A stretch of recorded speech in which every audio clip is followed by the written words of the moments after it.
Time to shoot our first in-frame promo. Only for that, we'd need a dolly, which we'd build ourselves. So the first port of call is wheels. Next, we needed everything else. After a quick bit of research online, we made a shopping list and headed to B&Q. A dolly provides a stable platform to mount a camera on for all kinds of different moving shots. Therefore, we needed the platform itself, some brackets to attach the wheels to, and some tracks for it to run on. Ricardo often works with Sheffield metal band Malevolence, and it turns out that their guitarist Con is a bit of a genius when it comes to building and fabricating things. We headed over to their warehouse and Con put this all together for us in no time. We probably could have cobbled this together ourselves, but we're planning to use it a lot going forwards, so having a skilled pair of hands constructing it for us means that it has a much better chance of lasting a long time.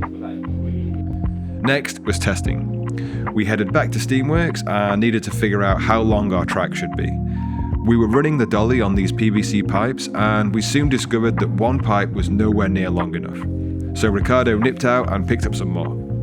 We used some thinner pieces of pipe wrapped in tape as stoppers to hold sections together. We also realised that the track tended to move as the dolly was being pushed, so we made an end plate to hold it all together. This would also stop the dolly falling off the track when it got to the end. After a bit more testing, we started to construct the set. Once again, we had to wait for the sun to set so we could control the lighting.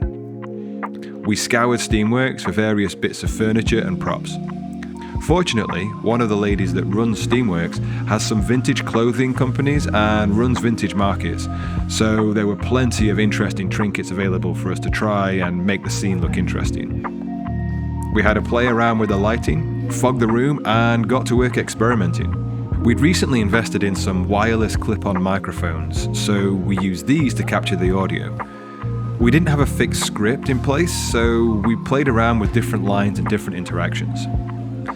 The concept for the video would be us on a film set with an old-fashioned monitor between us that we could display our work on.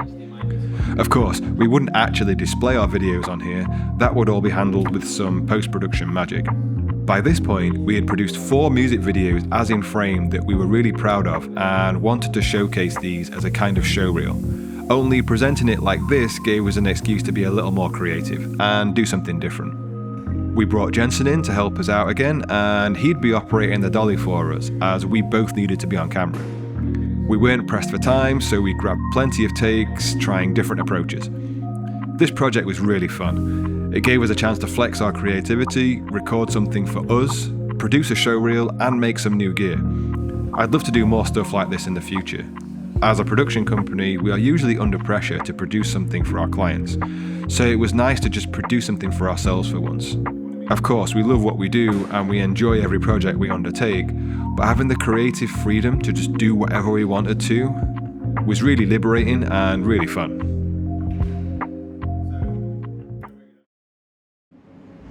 Hey, you a musician? You want a music video?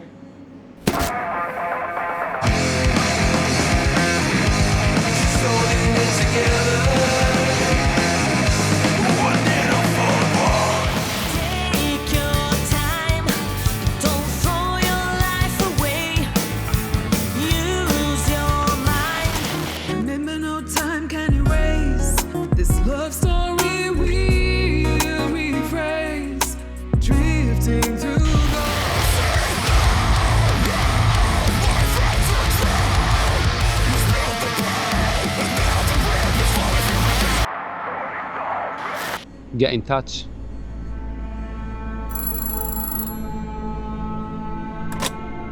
Hello? Yep. Yes, this feels like the Matrix, I know. Yep. No, I'm from the real world.